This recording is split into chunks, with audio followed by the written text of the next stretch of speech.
February 25th, 2017, in the sleepy western Massachusetts town of Conway, Jean Thomas was hosting a dinner party in her household. Outside, it was raining, as there had been a string of unusually warm days for the Massachusetts winter. Next thing she knew, her house began to shake, and a roar overcame the house. Her brother-in-law, Roy Kimmel, was tossed from the doorway that he had been standing in and into the adjacent bathroom, followed by a large boom. As quickly as it came, the roar was gone and the shaking had ceased. The Thomases went to open the door to the room that Roy Kimmel had been standing in moments earlier. The far wall and the entire front of the house, gone. Just to the south of the Thomas house was a 200-year-old barn that housed the furniture restoration business owned by John Maggs. Maggs and his wife had just returned from a trip from Boston, and they were in their family home, adjacent to the barn. As they enjoyed a drink, the storm rolled through, and the barn they had contemplated entering minutes earlier was leveled, their house untouched. Daylight revealed the extent of the nighttime terror that overtook the small township of Conway. The green tin roof that was once on the Thomas household was found the next morning wrapped around a tree 100 yards up the road. John Maggs finds pieces of 17th century furniture that he was restoring in the mound of debris that was once his barn. It was clear what had happened. The town had been hit by a sudden, unwarned tornado on the night of February the 25th.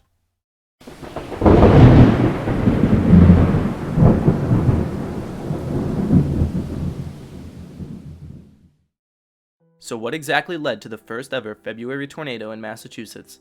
To find out, we have to look back to the prior weeks leading up to the night of February the 25th. On February 9th and 10th, 2017, a powerful nor'easter overtook the northeast and Conway found itself with over a foot in fresh snowfall. The snow would not stay for very long, as the following 2 weeks led to an increasing warming trend. On February the 12th, the high temperature of the day was 27 degrees Fahrenheit. By the 18th, the high was 40 degrees Fahrenheit. And by the 24th, a whopping 68 degrees Fahrenheit. On the 23rd, the Storm Prediction Center suggested minimal severe weather in western Massachusetts. Stronger severe weather was expected in the mid-Atlantic states. By the 24th, the Storm Prediction Center still did not suggest strong severe weather for New England, never mind western Massachusetts. On the morning of the 25th, however, a large low-pressure system was positioned over the Great Lakes. With this system, an eastward-moving cold front was converging on the northeast into a northerly-moving warm front. Cold air, which is more dense than warm air, makes it easier for the wind to move the cold air, so ultimately the cold air moves faster than the warm air. The cold front catches up to the warm front, and these colliding air masses lead to an occluded front. The initial occlusion forces the warm air to rapidly rise, causing large updrafts and thunderstorms. The only ingredient left for thunderstorms? Moisture. That is where the earlier snowstorm comes into effect. The warming temperatures in the weeks following that snowstorm caused the snow on the ground to melt, and in the days leading up to the 25th, with temperatures in the upper 60s, caused enough evaporation to take place for the atmosphere to be chock full of moisture. The stage was set for severe weather, and on the morning of the 25th, the Storm Prediction Center upgraded their convection outlook to a slight warning, meaning scattered severe storms possible. The warning stretched from the Adirondacks of New York to the Virginia-North Carolina border. Even so, only a sliver of western Massachusetts was included in the slight convection zone. Even by late afternoon, as the cold front advanced, the warning still did not cover western Massachusetts.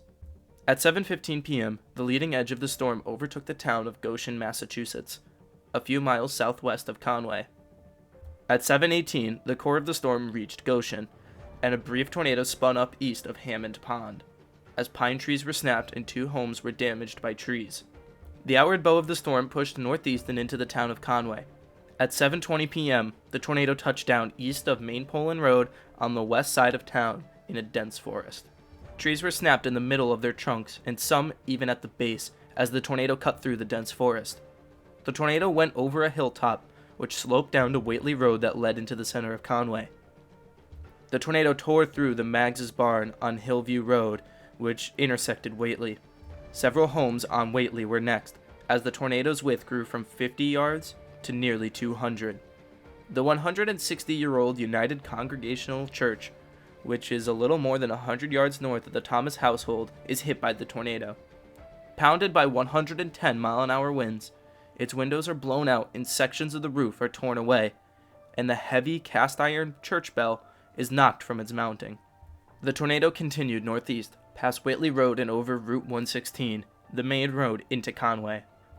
Trees fell on the house that was on the corner of Whately and Route 116. A man was injured by the falling tree. All of that occurred in the span of 5 minutes as the tornado crossed Route 116 and lifted at 7:25 p.m. The first ever February Massachusetts tornado was over, and at a cost. Several homes were severely damaged, making them uninhabitable. A 200-year-old barn was reduced to a mound of lumber, and a 160-year-old church was structurally compromised. From Goshen to Conway, the whole event lasted only 7 minutes. But why was this storm never warned? It did not even have a severe warning, never mind a tornado warning. There are a number of factors that likely played into this being an unwarned tornado. The first is the time of year. February, a winter month for the United States, is typically not a tornado month, and the main concern for weather is snowstorms, blizzards, and low temperatures. This was the first ever February tornado in Massachusetts, so why should you be looking for a tornado when it hasn't happened before? Yes, the warm temperatures and the risk of severe weather were in the forecast, but the second reason for why there wasn't a need to keep a close lookout for tornadoes is the storm's presentation. This storm presented in a squall line formation, which is not the most common tornado producer. Studies show that only 18% of all tornadoes form from squall line storms. The majority, at 79%, were produced by supercells. Even with supercells, only about 20 to 30% of supercells end up producing tornadoes. The last reason why this went unwarned was the radar signature.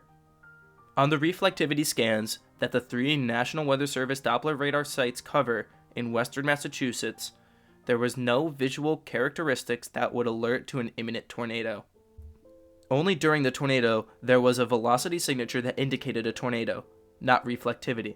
Since the main tornado also only lasted for roughly 5 minutes, only 1 or at most 2 scans of the Doppler radar were made while the tornado was in progress. All of these factors put together made it nearly impossible for the National Weather Service to see this coming. The Conway tornado was simply an unexpected needle in a haystack. In the official National Weather Service report, there's the statement, "It was very fortunate that nobody was killed in this event." This was a highly unusual occurrence. The high-end EF1 that was the Conway tornado was a historic event not only for the state of Massachusetts, but a defining moment in this small town. Conway is a very small, tight-knit community in the hills of western Massachusetts, and the devastating tornado only brought out the best in the community. The stories of neighbor helping neighbor really show just how great people can be in such a tragedy. As for the Thomases, they have since rebuilt the front of their 1965 built home. The Maggs built a brand new barn with accommodations that the old one didn't have. Unfortunately though, the United Congregational Church that was built in the 1850s was finally deemed a complete loss in November of 2018 and was torn down. The town of Conway, though, was very fortunate that everyone made it out alive. The Conway tornado was a sleeper, a gilly in the mist, or even a ghost. It went undetected and changed the town of Conway forever. Even so, Conway proves that even in the darkest of times, the best in people comes out.